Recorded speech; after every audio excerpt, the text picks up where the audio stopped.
Pessoal, vamos agora terminar a nossa primeira parte do uso básico do NumPy, que é a gente cria, tá, elementos, tivemos várias formas de criar os elementos, a gente acessa elementos do array, tá? E acessar tanto para recuperar valores, quanto se você quiser imputar valores também, tranquilamente, tá? Bom, o acesso ao NumPy, inclusive, vai ser muito parecido com o que a gente já viu nas listas, tá? Então, muitas das coisas serão parecidas aqui. Mas vamos lá, então. Primeiro de tudo, eu vou aqui abrir minha aula, já criei um tópico aqui acessando elementos do array. Eu vou chamar aqui de AR9, vai ser igual ao NP. Vou colocar o arrange mesmo, tá? Arrange, pode ser. Eu vou criar array de 15, 16, de 15 elementos, tá? Já vou dar um reshape nele. Eu quero que ele tenha 3 por 5 dimensões, ou melhor, vamos criar um de 20 elementos e colocar de 4 por 5. Puxa vida, hein? Então temos aqui o nosso ARR9, tá? E aí, vamos começar a forma da gente acessar elementos por array. Bom, a gente vai utilizar o colchetes como operador de índice, tá? E se eu quero acessar um índice específico, obviamente eu vou colocar ARR9, tá? É o índice do elemento que eu quero alterar, tá? Lembrando que isso daqui, ó, é um array de arrays, tá? Então, é um array em que o primeiro elemento do array é um array, o segundo elemento do array é um array, o terceiro elemento é um array e assim por diante. Então, se eu especificar apenas 0, tá? Ele vai me retornar o primeiro elemento do array. Então, nesse caso aqui, retornou a primeira linha, no caso aqui, que é o primeiro elemento do meu array, tá? Se eu colocar, se quiser acessar, por exemplo, o segundo elemento do primeiro elemento, ou seja, retornar o primeiro elemento e depois acessar o segundo elemento, tá? Aí eu posso fazer tanto ARR 0, 1, tá? Ou seja, o índice do primeiro elemento, o índice do segundo elemento, todos eles entre colchetes, ou de maneira mais simplificada, caso vocês queiram economizar uns colchetes aí, 0, vírgula, ou vírgula significa agora estou indo para outra dimensão, o índice da outra dimensão, tá? Então, também é possível utilizar a vírgula. Então, tem esses dois operadores aí para a gente poder acessar os elementos, tá? Legal. Lembra que quando a gente viu lista, tá? A gente viu o operador de slice, ou seja, de fatiamento, ou seja, eu posso retornar fatias, pedaços da minha lista. Aqui também tem a mesma coisa, tá? Então, por exemplo, se eu colocar só ARR9, tá? Colocar de 0 até 2, tá? Ou seja, só na primeira dimensão ali, ou seja, na parte das linhas, eu quero a primeira linha, a segunda e só, né? Porque o 2 é não inclusivo, ou seja, as duas primeiras linhas da minha matriz, tá? Então, nesse caso aqui, ó, ele retornou só as duas primeiras linhas da matriz, tá? Lembrando que se você colocar o step, colocar 0 a 4, por exemplo, passo 2, que é um outro 2 pontos, tá? Aí ele vai dando aqueles pulinhos de acordo com o passo, igualzinho tinha na lista, tá? Então, de 0 a 4, ou seja, 0, 1, 2 e 3, retorna a primeira, pula uma, né? Ou pula duas, se for o caso aqui, não sei como é que o jeito correto semântico de falar, aí pula uma, vai para outra, pula uma, ou seja, vai de duas em duas. Também é possível colocar aqui, igualzinho a gente tinha na lista, tá? Então, essa é uma opção, mas aí supondo que, 0,2, aí supondo que você fala o seguinte, ó, eu quero as duas primeiras linhas e os 3 primeiros elementos, tá? Então, como é que fica se você quer as duas primeiras linhas? A gente já viu que é de 0 até 2. Se você quer os 3 primeiros elementos, você já vai de 0 até 4. Aí você vai separar com vírgula, falar, opa, agora eu estou indo para outra dimensão, vou especificar os índices da outra dimensão. Então, 0 até 4. Retornamos, ó. 1, 2, 3, 4, os 4. Eu falei os 3 primeiros elementos, né? Então, seria de 0 a 3, cabeçudo. É 0, 1 e 2. 3 primeiros elementos, tá? Então, temos essa fatiazinha da minha lista aqui, ó. Opa, não deu certo para selecionar, né? Então, ó, as duas primeiras linhas e os 3 primeiros elementos de cada linha. 0, 1, 2, 5, 6 e 7. Tudo bem? Se quiser usar passo aqui na outra dimensão e assim por diante. Se você tiver 3 dimensões, desculpa, vírgula, e as próximas, o fatiamento das próximas dimensões, tá ok? E aqui é a mesma coisa, né? A gente pode utilizar, se eu utilizar só um índice, né? Então, por exemplo, ó, eu quero de 0 a 2 só o primeiro elemento. Especifica só o 0 aí. Aí vem só o 0 e o 5, ó. Apesar dele ter disposto de lado, né? Mas ele retornou só esses dois primeiros elementos. Tudo bem? Então, vou colocar aqui, ó. Vou colocar outro exemplinho aqui embaixo. Só com 0. E lembra que se eu quiser acessar o último elemento, eu podia utilizar o -1? Então, é muito comum, né? A gente sempre arrancar a última coluna, porque na última coluna vem a classe do nosso problema de classificação. Então, por exemplo, vamos supor que eu quero selecionar só a parte da classe, certo? Não quero mais ninguém, só a classe. Tá? Então, como que ficaria? Eu colocaria 2 pontos, né? Todo mundo, agora eu só quero retornar a última coluna, tá? Vírgula, -1. Olha que retornou 4, 9, 14, 19. Ó, a última coluna aqui, ó, 4, 9, 14, 19. Tudo bem? Então podemos acessar a última coluna ou qualquer coluna tranquilamente, rapidamente, ok? Todo mundo menos a última coluna, tá? Muito simples também, ó. Colocamos aqui. Vai ficar 2 pontos, -1 é inclusivo, né? Então vai do começo até 1 antes do -1, tá? O que aconteceu aqui, ó?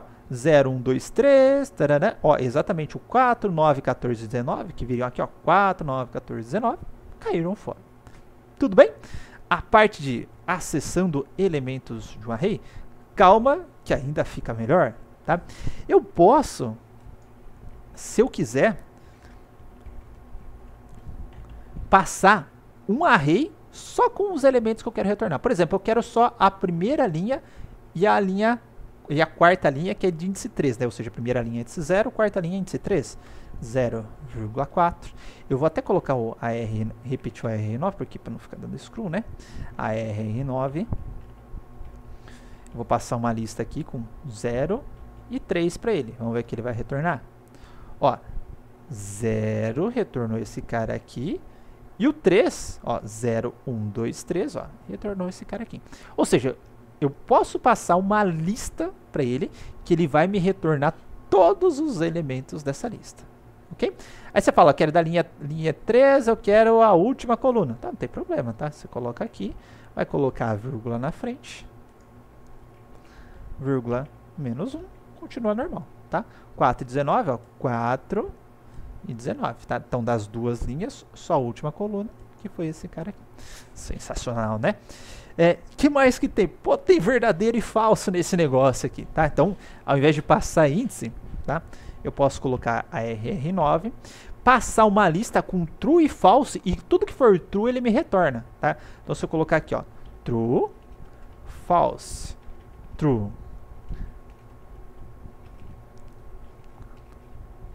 false, true, false, ou seja, true, false, true, false. Tá. Retornou a linha 0, que era o true, e a linha terceira linha, né? Linha de índice 2, que era o true também. Ou seja, tudo que tiver a correspondência do true aqui, ele vai pegar a correspondência nesse array que eu invocou e retornar para mim, tá? Legal também. Mas aí você pensa, pô, mas, né? Acho que é mais fácil fazer dessa forma aqui que dessa forma aqui, né? Porque aqui eu só passo os índices, aí eu tenho que passar um array do tamanho do meu array com true, false, meio complicado, né? Aí que você se engana redondamente, tá? Por quê? Vou pegar um exemplo, vou colocar aqui um ARR10 igual np.random.randint. Vou gerar números até 100 e vou gerar... pode ser 20 elementos, para não ficar muito grande. Vou colocar aqui meu ARR10. Temos aqui nosso arrayzinho com 20 elementos, distribuídos entre 0 e 100. E aí eu vou fazer o seguinte, falo, pô, desse array, eu só quero retornar elementos, tá? Cujo valor é maior que 50. Tá? Então, da forma tradicional, se tivesse uma lista, vai percorrendo a lista, elemento por elemento, faz o forzinho ali, né? Verifica se é maior que 50. Se for, eu jogo para outra lista, a menos você esteja utilizando algum tipo de filtro, etc. Mas eu não passei isso na aula. Mas enfim, tem que percorrer a lista normal. Tá? Aqui a gente consegue de um jeito muito mais esperto. Se eu pegar esse ARR10 e fizer simplesmente isso, ó, maior que 50, a gente já vai ver essa operação, mas só por licença poética, por exemplo. Olha aqui que ele me retorna. Ele me retorna um array com true e false, onde false é quem não atinge ou não atende esse critério, e true é quem atende esse critério. Olha, mas não é exatamente isso, um array de true e false, que eu passei aqui em cima só para me retornar os elementos do array aí? Bom, então nesse array aqui 10, se eu quiser retornar todo mundo que é maior que 50, o que eu faço? Ó, ARR10, eu tenho que passar aquele vetor de true e false. Quem que me retorna o vetor de true e false? É essa operação aqui, ó, maior que 10. Olha o que ele vai me retornar. Só, opa, maior que 10? Não, né? Aqui você mata exemplo. Maior que 50, vai me retornar só os elementos do array maior que 50. Olha só, e facilidade, onde que outra biblioteca da sua vida se ia vir um negócio desse aqui? Não tem, certo? Não que eu conheça, vai que tem, eu tô falando besteira. Tudo bem, pessoal? Legal, né? Então, com isso, a gente mata essa parte aqui de acessando e... a gente não matou ainda não, tá? Porque eu esqueci de falar como que a gente percorre o elemento do array, tá? Sempre esqueço de um detalhe. Mas é muito simples, tá, pessoal? Se o nosso array, eu vou pegar esse AR9 como exemplo, tá? É uma lista de listas, ou seja, cada elemento do seu array é uma lista, tá? Se eu fizer um for, e o array ele é um iterável, o ND array ele é iterável, coloca aqui, ó, linha in ARR9, 2 pontos, print, linha. Tá aqui, ó, foi percorrendo elemento, então a linha, cada linha vai virar um elemento do array. Como o array 9, cada elemento dele é um array, estou imprimindo o array aqui. Ah, mas eu quero cada elemento da linha. Então, beleza, tá? Vou copiar esse cara aqui. Então, para elemento em linha, 2 pontos, e aqui eu imprimo o elemento, porque eu retornei a linha. Se eu fazer um for em cima da linha, cada elemento dessa linha aqui, ele não é um número, tá? Aí eu vou imprimindo elemento por elemento, só colocar um print aqui normal, e aqui eu colocar um end igual espaço, senão cada print ele vai quebrar a linha, tá? E o sep igual a vírgula. Peraí. Que...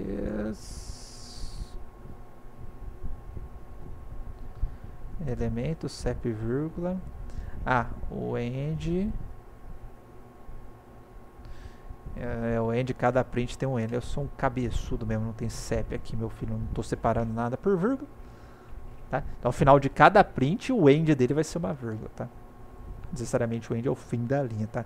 É o final de cada comando print que ele vai fazer. Tudo bem? Então aqui, ó, fui dando os prints, imprimi o elemento, coloco uma vírgula no final, imprimi o elemento, coloco uma vírgula, imprimi o elemento, coloco uma vírgula, assim por diante, tá? No final de cada linha, eu dou uma quebrada, ó, então no final de cada linha, eu dou uma quebrada. Tudo bem? Então assim que a gente percorre, simples assim, os elementos do NumPy. Beleza? Então no próximo vídeo, voltaremos, tá? Agora com coisas bem mais show de bola, que agora nós vamos pegar esses arrays e começar a fazer operações matemáticas em cima desses arrays, tá? Não só operações matemáticas, mas operações de comparação e como que eu sumarizo, extraio estatísticas, por exemplo, desses arrays de maneira muito fácil, tá? Então, até lá!